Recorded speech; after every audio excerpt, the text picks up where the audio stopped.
A very good morning to you, our viewers. Welcome to it. This is the breakfast show. My name is Sharon Kalimbula, riding solo this morning due to one or two things. However, we continue giving you information that you so need, especially during this time when a lot of talk about electricity is going on all over social media, blogs, formal platforms, TV stations, radio stations. Everybody out there in the markets are talking about how they can manage this load management as scheduled by ZESCO. 12 hours staggered in two, I think, episodes or so. So we want to know how you are managing this. However, this is still amidst government selling power to other countries. Of course, not the same quantity that was being done, but they've reduced. However, they insist that they will continue because some of the resources that are being realized from exporting power are the ones that ZESCO is using to manage the whole institution, at least for now. So this and many more we'll be talking about this morning. From the word go, I want to hear what you want to say about this and how you are managing this time of or this period. Actually, I would want to call it a season where we have shortage of electricity, where we're being load shaded, where different plans are being brought forward to ensure that the situation is at least managed in one way or the other. Let's look at the morning boost and start the show right about now.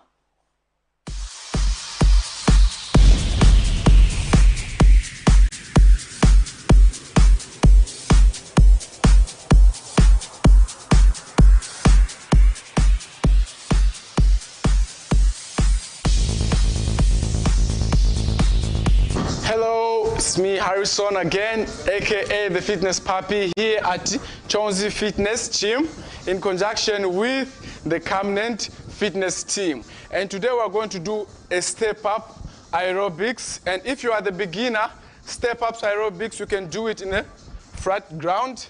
Let's go. Let's get started. Go.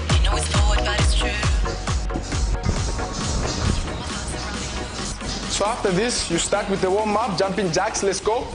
1, 2, 3, 4, 5, 6, 7, 8, 9, 10. 1, 2, 3, 4, 5, 6, 7, 8, 9, and 10. Keep marching. Get ready. We are doing the side legs, both sides. 3, 2, 1, let's go here. Both sides, side legs. Side legs, let's go. Let's go. Side legs, knee up here. Let's go. The cross step and jumping jacks. Ready? Let's go. You step. Jumping jacks. 1, 2. Let's go. Come on. You step. 1, 2. Come on. Keep stepping up. Let's go. That's 3.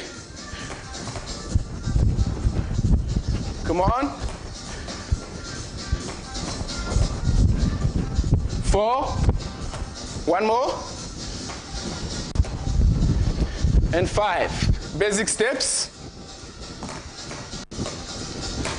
Basic steps. Knee up this side here. Let's go. Give me 2 this side. This side 2. 3. Let's go. 1. 1. Let's go. You kick here, knee up. Here we kick. Here, knee up. Let's go. Here, knee up. Knee up. Here we kick.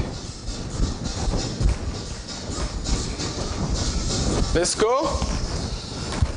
3, 2, 1, and cut. Let's match.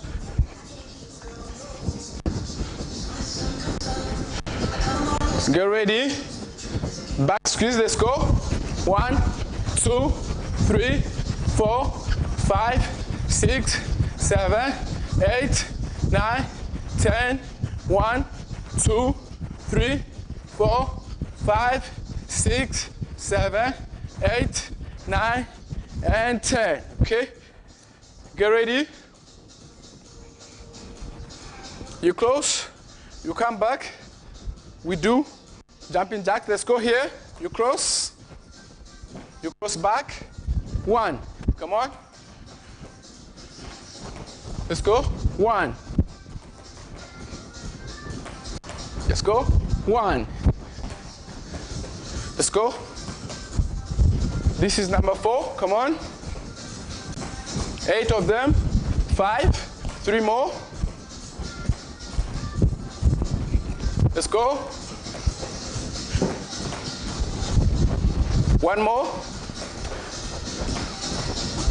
And cut. Let's go. 3, 2, 1. Basic steps. Let's go. Keep going.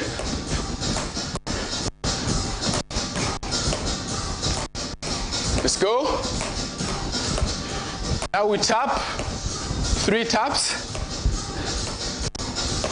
We tap and punch. Get ready. 3 tap and punch. Get ready. 3, 2, 1. Let's go. 1, 2, 3. 1, 2. Let's go. 1, 2, 3. 1, 2. Come on. 1, 2, 3. 1, 2. 1, 2, 3. 1, 2. That's 4. 1, 2, 3. 1, 2. 1, 2, 3. 1, 2. That's 6. 1, 2, 3. 1, 2. 1, 2, 3. 1, 2. That's 8. 1, 2, 3. 1, 2. 1, 2, 3. 1, 2. That's 9.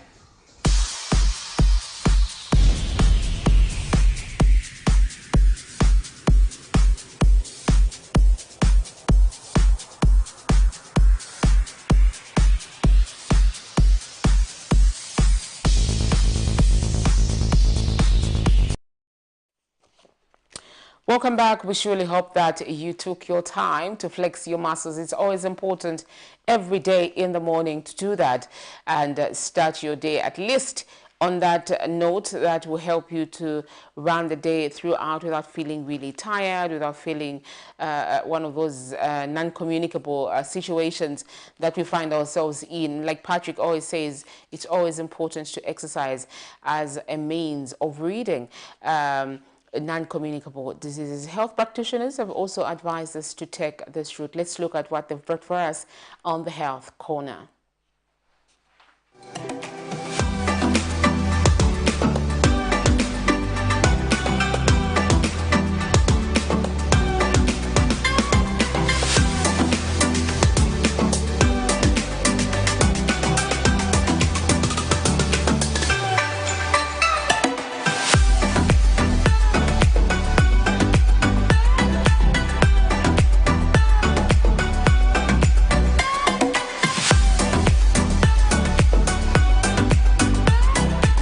Hi, good morning and welcome to the health segment on the breakfast show. I am Dr. Nakwienamfaya.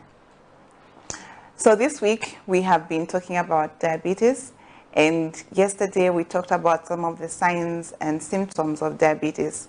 We say that people who have diabetes would have symptoms of eating too much, more than they usually do, or urinating frequently, and also drinking more water than they usually do.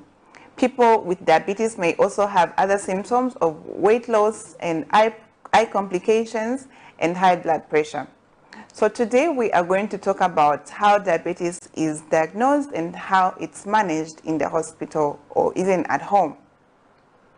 So when you go to the clinic or go to the hospital and you feel like you have some of these symptoms of diabetes, they would usually have to do a random blood sugar. And this random blood sugar tests your blood. And if your random blood sugar is on the higher side, or it's more than 140 grams per deciliter, then you'd be considered as having prediabetes.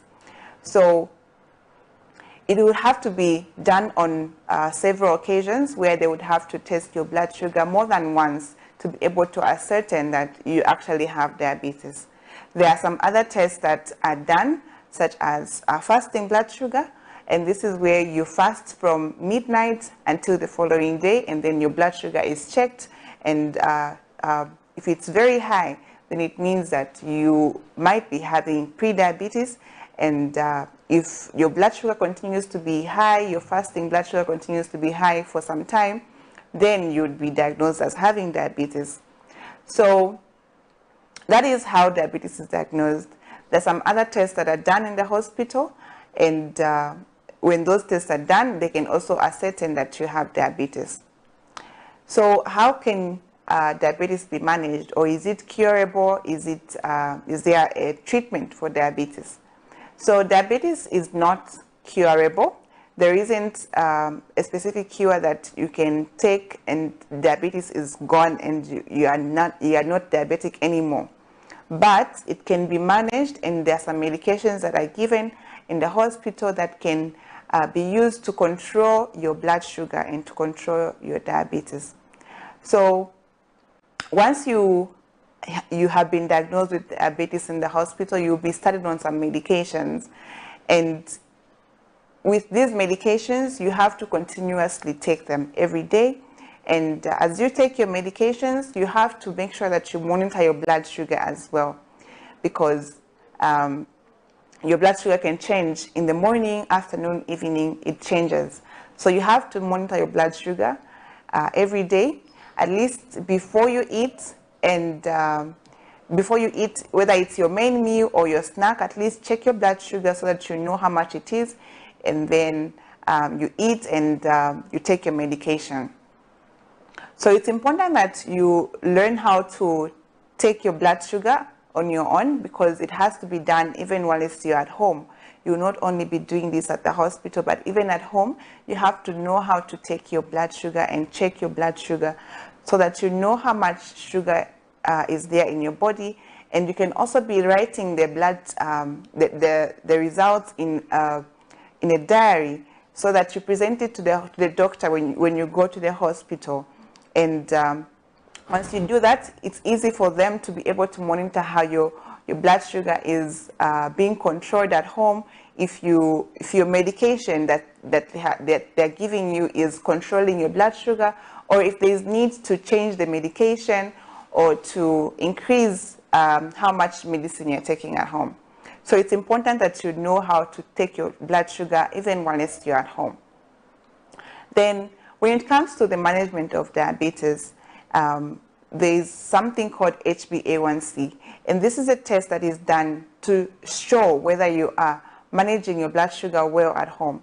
It's able to tell whether you have been managing your blood sugar well for the past 3 months. So it's important that you stick to your medication, take your medications as prescribed, and so that your HbA1c can be in the normal range. Because if it's on the higher side, it means you are not controlling your blood sugar well. So these are just some of the treatments that are used in the management of diabetes. And so you need to discuss some of the treatments with your doctor and learn how you can manage your diabetes better, even while it's still at home. The other thing in the management of diabetes is your diet. Your diet needs to be controlled. You need to be able to eat foods that are wholesome. You don't need to eat foods that have too much sugar to prevent you from having high levels of blood sugar in your body. So you need to be able to work with a dietitian as well, who will be able to guide you on how much you should eat, what you should eat at which particular time. Most of the patients that have diabetes usually do not do not know exactly what to eat and how much to eat, because that's very important when you're managing your blood sugar, because you can be taking your medications, but if you're not controlling your diet and eating the right food, then your medicine or the medicine that you're taking is not going to be effective. So it's important that you manage your diet as well. So the other thing that you can do in the management of diabetes is being active. So you need to be able to exercise and keep your body active during the day to be able to utilize and take up the blood sugar that you're taking, or take up the sugars that you're eating, and also reduce on the insulin resistance, because we say that your muscles are not taking up the glucose because they are not getting sensitized. So when you work out and exercise, your muscles become more sensitive to the glucose, and so you'll be able to take up more glucose from your body. So that is how you can manage diabetes, and make sure that you follow your prescribed medications and do as your doctors and your caregivers are prescribing for you. Then the other thing is that diabetes is treatable, but it's not curable. At some point, your diabetes may become controlled, but it doesn't mean that you are no longer diabetic or you should stop taking your medication. So you have to keep on taking your medication and stick to what you have been prescribed at the hospital. So that is what we had for today, and that is what we talked about today. I do hope you have learned something. We have talked about how you can manage diabetes, and that you should take your medications as you have been prescribed at the hospital, and also make sure that you're eating the right food. So you should be able to work with a dietitian to show you exactly how you should eat, and also keep active and take your medications continuously, because diabetes doesn't stop. It can only be controlled, but it doesn't get cured. So be sure to tune in again tomorrow at the same time on The Breakfast Show on Camnet TV, and thank you so much for watching.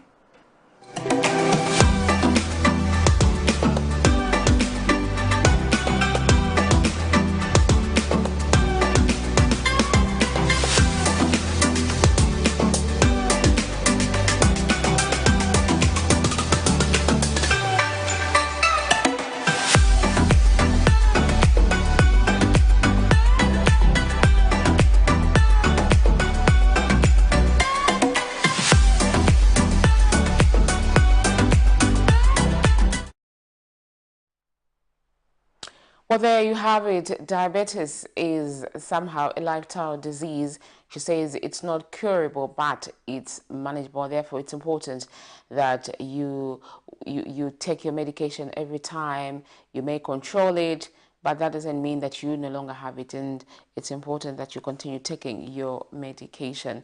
You remember, we always say that this platform is yours, and this segment specifically is very important for you. In case you have any topics that you feel the doctors need to tackle that you don't understand how they come about, how you can manage them, just how you can live with these some of these diseases, you can send to us or write to us. Then we will hand over to the doctors that kindly talk about these topics so that our viewers out there may be able to learn one or two things. Remember that if the symptoms persist for different illnesses that you are experiencing or you have, visit that health post or nearest health facility so that you are correctly diagnosed. Remember, this is not actually the whole diagnosis that goes on here. It's just to educate one another on how we can manage certain illnesses. So please visit your health facility in case the symptoms persist for what the doctors here talk about. Let's look at how the kwacha is this morning. The United States dollar is buying at 18 kwacha 14 ngwe and selling at 18 kwacha 15 ngwe. The euro is at 19 kwacha 44 ngwe and selling at 19 kwacha 83 ngwe. The South African rand is at 1 kwacha 06 ngwe and selling at 1 kwacha 08 ngwe. And the Great British pound is at 22 kwacha selling at 22 kwacha for 4 way. Those are your money markets as of today, the 11th of January 2023, 11 days into 2023, and we have started looking at different things that were presented in the budget, obviously with more detail on Friday when we have business for breakfast. For now though, we are talking about the expenses that are involved in terms of electricity generation and load shedding. What are some of the losses that you are incurring as a business entity, even at household level? Really, some of the people have been complaining of this persistent load shedding of up to 12 hours. Of course, recently government announced a staggered way of these 12 hours, but is it worth it to still have this stagnation of load management? It still comes back to 12 hours. How are you managing this situation? And also, should government continue exporting power at the expense of the Zambian people? President Hichilema clearly stated in Mamba on Sunday that we need to balance the two, hence load management as well as exporting. We can't stop exporting because the very people that need this electricity also need jobs. They also need many other things that need money, and therefore we are making a bit of money from exporting, and therefore we need to continue on this path. What's your say on this? Let's look at some of the stories that made headlines in line with the topic that we are discussing this morning. Opposition Citizens First President Harry Calabar has predicted that the United Party for National Development will fail to lower the cost of commodities in the country amidst the 12-hour load shedding schedule as the cost of doing business has risen. Speaking to Camnet News, Mr. Calabar therefore says the decision by the current administration to cut down on electricity export to neighboring countries should reflect reduced hours of load shedding. Mineral and energy expert Dr. Johnston Chikwanda says investors in the energy sector are afraid of coming to invest in the country due to non-cost reflective electricity tariffs. He has since urged the Ministry of Energy to consider increasing electricity tariffs for mines and industries over a period of 5 years to attract investors in the energy sector. So this story has two people, an energy expert and a politician. A politician who says that the reduction in export of power should reflect in the reduction of load management hours, but it has still been maintained to 12 hours regardless of them reducing the exports. Also, an energy expert says it's been very difficult for us to attract investors in the energy sector, in the electricity sector specifically, because the cost is too low, and most of the times you and I are aware that government has been subsidizing electricity for a very long time, and the rates at which we pay are not supposed to be what we are supposed to pay, and therefore there is a proposal on the table before ERB and other stakeholders who are maybe considering increasing these tariffs so that it may attract investors into this sector. Let's look at this story, and thereafter the phone lines are open. We can get interactive and talk about how we are managing this situation. Before a nation can boast of having good roads and other key factors of development, the welfare of its citizens is always the best indicator to determine whether it is on the right track of development. The case for Zambia, according to the United Nations UN, however, shows that over 50% of its citizens still cannot afford 3 decent meals a day, as some go to bed hungry. Reducing the cost of living and alleviating poverty was one of the main promises made by the ruling United Party for National Development, UPND. The opposition Citizens First Party has, however, predicted that reducing the cost of living for Zambian citizens will be a major challenge for the current administration amidst the current 12 hours of load shedding, as the prices of commodities are likely to go high due to an increase in the cost of doing business. Citizens First Party President Harry Calabar was speaking to Camnet News. Because if they had reduced, when did they sign the MOU? If they had reduced, when did they make that decision? Because as late as last week, government was adamant that they were going to continue exporting power. Now, government doesn't care about us. this government is more concerned about foreigners than ourselves as local citizens. This government doesn't care about the local citizens because for them, for as long as outsiders are happy, they are also happy. That is the problem that we have. We have seen it in the mining sector, the way they have behaved. We have seen it in the energy sector. We have seen it in all sectors. They are prioritizing people who are coming from outside and not us, the citizens of this country. Meanwhile, an energy expert, Dr. Johnston Chikwanda, says there is need to increase electricity tariffs for mines and industries over a period of 5 years to encourage mass investment in the energy sector. One of the things investors look at is the availability of energy. So if we do not have adequate energy in the country, definitely that can affect the extent to which you can attract investors. So there is a direct correlation to how much investment you can attract and how much energy you have in the country. That is the reason we need to come out of doldrums like this and go into energy abundance. When you are in energy abundance, it is easier to attract a lot of investment, which will unlock further jobs that we want. He notes that it is time for the country to take aggressive steps aimed at encouraging investors in the energy sector. Failure to wish the energy crisis will remain unsolved in Zambia. Zipporah Mshala, Camnet News, Lusaka. Last year, the season was opened to all and sundry. People are coming from as far as Mozambique, as far as Tanzania, to come and buy maize in the villages. So the crop is gone.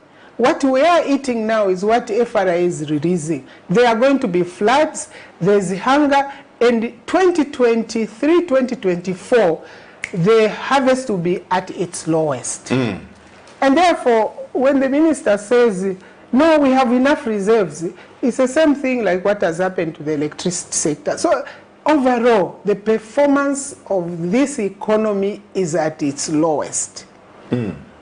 People, you can pick up the health sector, you can pick up the energy sector, the agricultural sector, the tourism, health, everything is like shut down.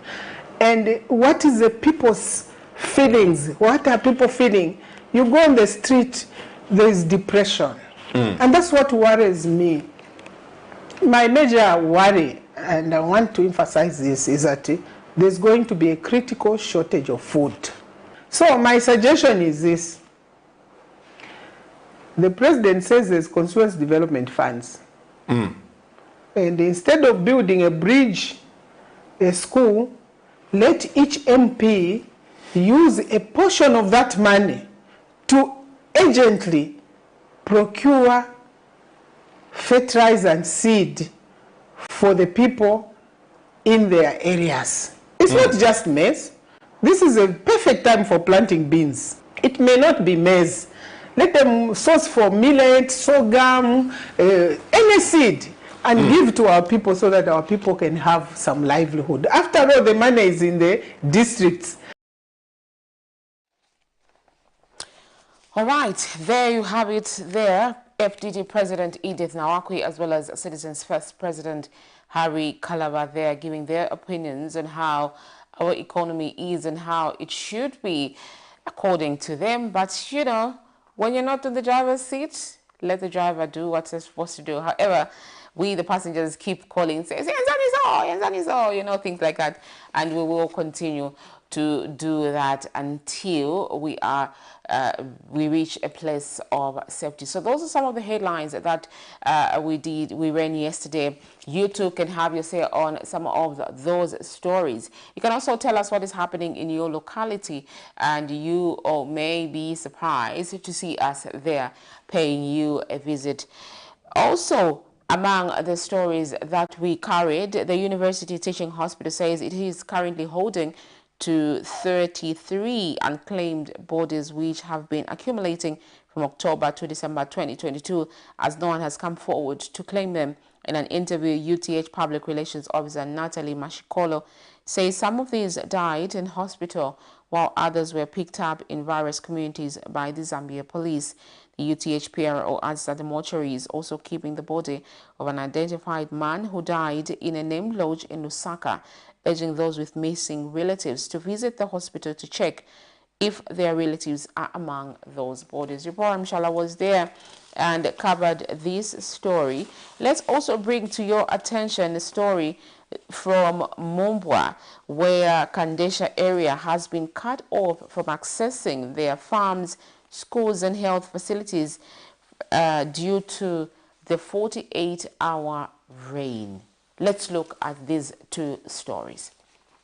The University Teaching Hospital, UTH, which is Zambia's biggest health facility, is always packed to the maximum as it hosts people with various conditions. While it is always full of visitors who come to see their relatives and loved ones, some die with no one at their side, as they have either been abandoned by relatives who are afraid of bearing funeral costs, or they are so poor that no one bothers about them. Others die in road accidents, crimes in the community, or various diseases. These factors have resulted in a total of 33 unclaimed bodies at the UTH mortuary of people who died between October and December 2022. UTH Public Relations Officer Natalie Mashikolo was speaking to Camnet News. Of these bodies, we also have one. That case, we really need to find the relatives because it's a case which is it's never happened to us as a hospital. So this man came in on the 11th of November and he was just brought in as a BID and he died from a named guest house. And so we're also appealing because we got no details. He didn't come with anything. No details, nothing. So we're also appealing to members of the public. If you are missing a relative who died on 11th November, he's in our UTH mortuary. Ms. Mashikolo has further called on churches in Zambia to help local authorities in taking up the task of burying these bodies, noting that only the Seventh-day Adventist Church has been active towards the cause. So that's why they're abandoned. Some are abandoned by the bedside, where somebody just leaves, and as a hospital, we need to take care of them. So we'll take care of them. When they get better, then we'll involve our social workers, and we'll take them. Actually, our social workers will do a tracing. We'll see how we can trace. If not, then they'll be taken up and placed in a home using community development. She has advised relatives searching for their lost loved ones to visit the police post at the hospital, where they will be guided on the process of identifying bodies. Zipporah Mshala, Camnet News, Lusaka.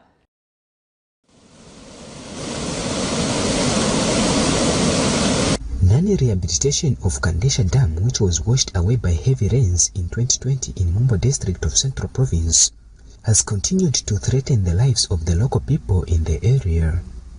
Following a heavy downpour experienced in most parts of the country in the last 48 hours, Kandesha community has been cut off from the major crossing points, avoiding them to access their farms and health services from the other side. Mumbo District Commissioner Namkulo Hayumbu, with her entourage from the District Disaster Management and Mitigation Unit Committee, visited the area to appreciate their challenge. We found that farmers in that community, some farmers are unable to access their fields because there's no crossing point. The same applies to school kids. They are failing to go to school because they cannot cross. There's no crossing point. And we need a dam if we are to save the situation there. The same water from Kandesha Dam runs down to Chibila Dam, where that is our dam where the Lukanga company gets water, drinking water for the entire district. And Sarah Chirimboi, a Kandesha resident, has called on government to come to their aid by providing an alternative solution before lives are lost. Navuto ya damu yatu ipopitira bana kwenda ku school kulibe kopitira naise kwenda ku magadeni tilibe popitira so uno nabo ko kumwa manzi tili kumwa manzi ya dot nakuja ku bridge kwenda ku school bana ba school kulibe kopitira ndiye problem ya mene tili nayo ikulu kuno ya manzi Kandesha damu ya meme kuona ndiye meti nayo problem ikulu ya mabridge asemba tikonzira ko che bridge nakuja futi kukandesha bana ba school wakaziwa na popiti. Mrs. Hayumbu, who is also District Disaster Management and Mitigation Unit Committee Chairperson, has made an assurance to the affected people in the area. Visual coordinator under DMMU. So far, we'll do our level best to make sure that more damage is not done, and we have alerted the people living near the water bodies to move away, to pave way for water until the situation normalizes. We are on guard. Majesty Camnet TV News, Mambua. Before the rains even reach the highest peak, people in Mumbai are still suffering the consequences of bad water network there. But you know, yesterday I was having a chat with Prudence Chota just here at Camnet TV. We call it Camnet River. There's a lot of water that actually passes here immediately it rains, but it clears off quickly. And then Prudence was standing on the wind, and then she was like, but they Kariba, you know, so that it should fill up the dam and we should have power. And she wondered why all the time it's rain season we have less water and there's a lot of less power generation. You know, all these electricity things usually happen during the rain season, but it never really happens in the dry season. So she was wondering where the connection is and how this whole thing happens. However, there's so many explanations that have been given insofar as this is concerned.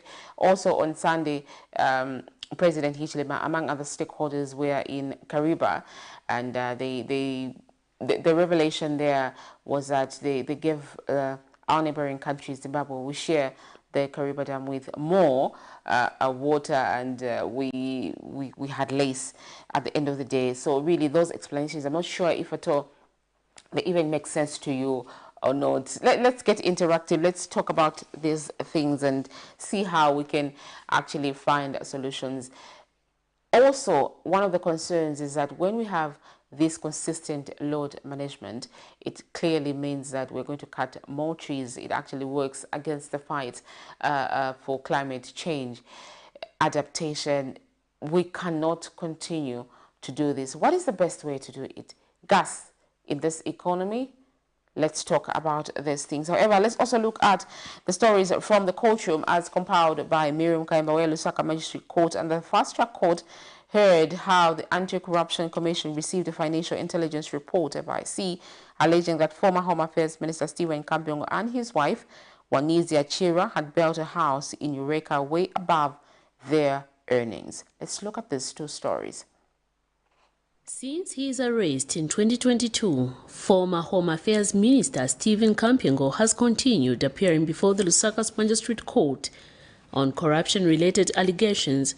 Mr. Kampiongo, who served under the Patriotic Front administration, is being tried under the Fast Track Court, Economic and Financial Crimes. Basically, today again we continued with the state's case. They caught two witnesses. The first court, the gentleman from Ministry of Finance, who came to speak to the emolument that Mr. and Mrs. Kampiongo collected for the period of interest between 2012 and 2021. They also then brought in one of the investigating officers who, after she testified, the court thought it fit to adjourn the matter so that we can kind of cross-examine her on the next date of hearing. So we are returning to court on the 12th to continue our cross-examination of one of the investigators, after which they said to call the last witness and will submit an request to answer. We are expectant that the court is going to make a decision that fits the evidence. We have made our own assessment of the evidence. Of course, we can't be drawing conclusions right now. We can't preempt the process. We will come and submit at the appropriate time, but we have given the state an opportunity for them to bring their witnesses, and they'll be finishing, if we follow the events correctly, we should be finishing at least on the 12th. The state will finish its case. Earlier, the court heard of how the Anti-Corruption Commission received a financial intelligence report, FIC, alleging that Mr. Kampiongo and his wife, Wanizia, had built a house in Eureka way above their earnings. Acting Senior Investigations Officer at ACC, Zangiwa Mulenga has testified that the information was lent by the Commission following a complaint it received on the 29th of February 2022 with details that a company which had contracts with the previous administration, the Patriotic Front, built flats for the accused in Lusaka's Foxdale area. In this case, the state has slapped Mr. Kampyongo, who is also Shuangando area member of parliament, and his wife, Wanizia Kampyongo, with 11 counts of possession of property, suspected to be proceeds of crime involving about 30 million kwacha, allegations which the duo denies. According to Mr. Mulenga, it was further alleged that Mr. Kampyongo's wife bought a house in Ibex Hill, Lusaka, costing way above her earnings, leading to him arresting the accused persons. Meanwhile, another state witness, Humphrey Sulupia, a public officer at Payroll Management and Establishment Control Department, Personal Administration Officer currently serving as Assistant Director Personal, told the court that Mr. Kampyongo's gross payment was more than 6 million kwacha and a net payment of more than 3 million kwacha, while his wife, the gross payment is above 1 million kwacha and the net payment is above 1 million kwacha. The couple is accused of possessing various properties between the 1st of January 2012 and the 30th of September 2022. Among those, a property located in Eureka off Kafue Road valued at 11 million kwacha, a property in Ibex Hill valued at 1.6 million kwacha. The matter has been adjourned to the 12th and 13th of January 2023. Both accused persons are currently on police bond. Miriam Kaimba, reporting for Camnet TV News. Several witnesses have continued appearing before the Lusaka's Magistrate Court to testify in a case in which former political advisor Kaiser Zulu is accused of concealing a government vehicle, Toyota Land Cruiser VX. The 52-year-old businessman who worked as a political advisor under the former Republican President Edgar Lungu has been slapped with a charge of conversion not amounting to theft, an allegation contrary to Section 291 of the Penal Code, Chapter 87 of the Laws of Zambia. The state accuses Mr. Zulu of failing to return the same government vehicle after he ceased being in public office. When the matter came up for continued trial this morning, Tuesday, Paul Lengwe, a senior inspector of government transport, testified that on March 13, 2015, a government vehicle was allocated to State House. The witness, who is in charge of procurement of government vehicles, allocating them to different ministries as well as disposing of them, says there was a procedure that was followed in procuring of the vehicles as well as allocating them to ministries. The witness further told the court that with the vehicle in question, it was allocated to the State House under the political advisor to the President's office. It was received by the transport officer who signed for it and handed him a certificate. Mr. Lengwe says he later secured the said motor vehicle at Lilai Police Training College on the 19th of December 2022, where it is still parked to date. He also told the court that the motor vehicle in question had been involved in a road traffic accident. At this point, the state applied to have the case adjourned to the 3rd of February 2023 to enable it to prepare for a scene visit where the vehicle is parked. Miriam Kaimba, reporting for Camnet TV News. Viva! Viva! Viva! Viva! Viva! International! International! Yani shirikwa, niyozirika, education is the greatest equalizer, but for these first-year students at the University of Zambia who have been left out on the Students' Loans and Scholarship Scheme, equalization is far from being a reality as they risk not attaining tertiary education due to lack of sponsorship.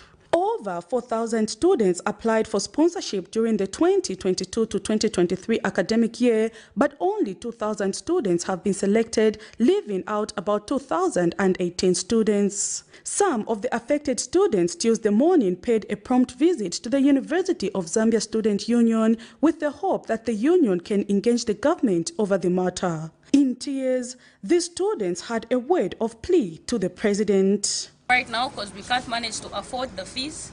Yes, so our cry is the government. We're actually on our knees right now. we're crying to the government, please. Mr. Haka and the Hislam are the heads of state. We're here right now. You said education is an equalizer, so we're here right now crying for the student loan. Government, we are on our knees as appealers seeking that we should all be reconsidered. Please, the government, may you hear our cry.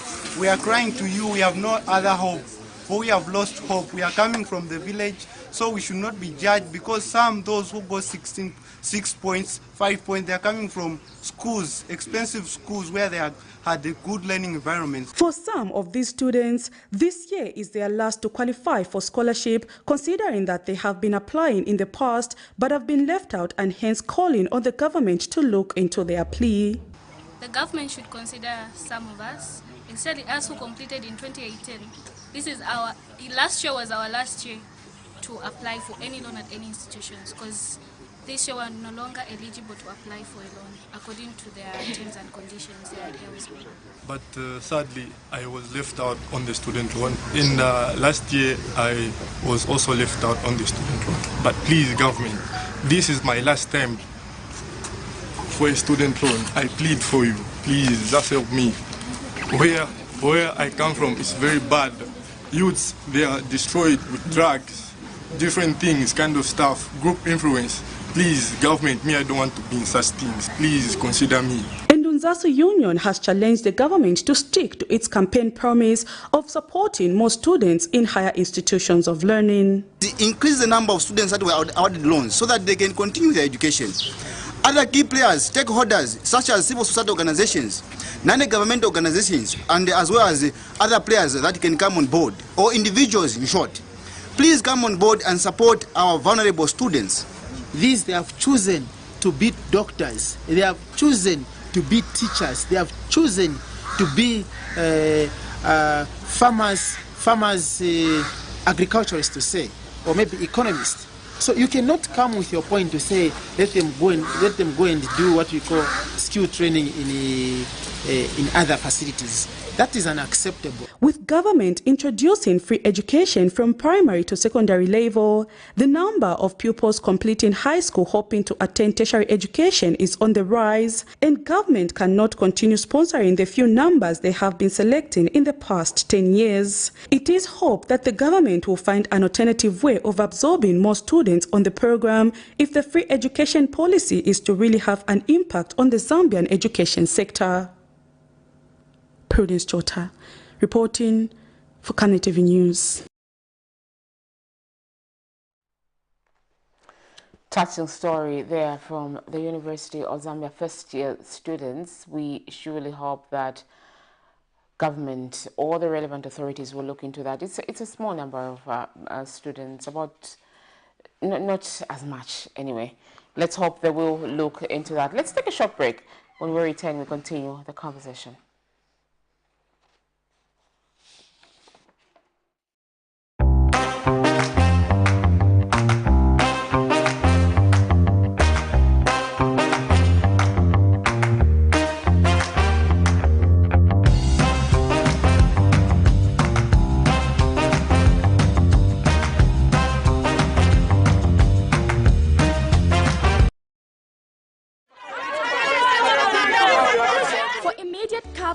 Of any breaking or latest news in Zambia and around the world on Camnet television, call the numbers on your screen.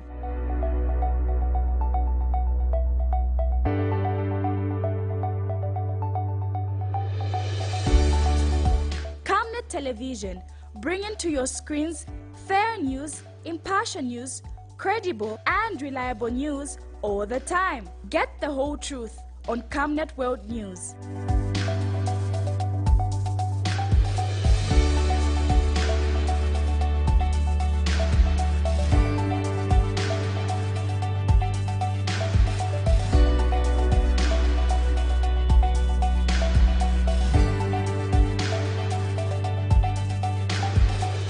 Camnet television, not just another channel.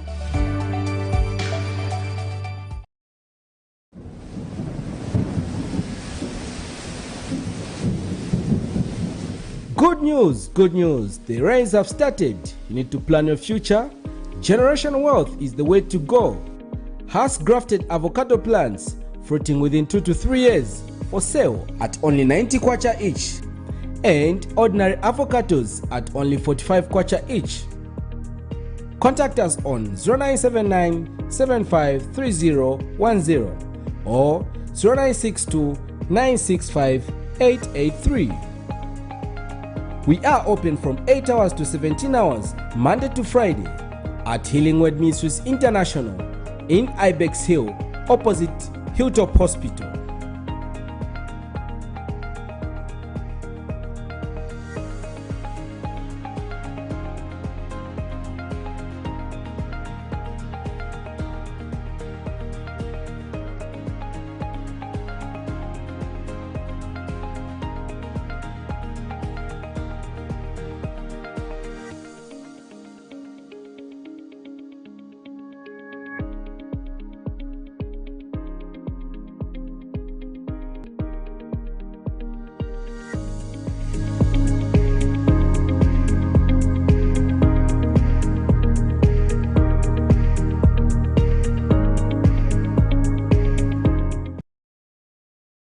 Camnet Stars Football Club, popularly known as the local national team, is inviting all skillfully gifted, talented and creative soccer players from across Zambia. Ages between 16 and 20 must come, train and join the club. The category of these gifted footballers have the chance to go and market their talent in Europe and USA through Camnet Stars Football Club, a team formed with a vision to produce quality international players. Please do not miss this brief open opportunity given to you. Camnet Stars Football Club could be your gateway to your international soccer career. Venue, Kablonga Boys Secondary School grounds. Date 12th December 2022 to 21st January 2023. Time 09 hours to 11 hours. Your time to shine is now.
Hello, I'm Deborah Lukalu, all the way from South Africa. You are watching Camnet channel, not just another channel. God bless you. Stay tuned.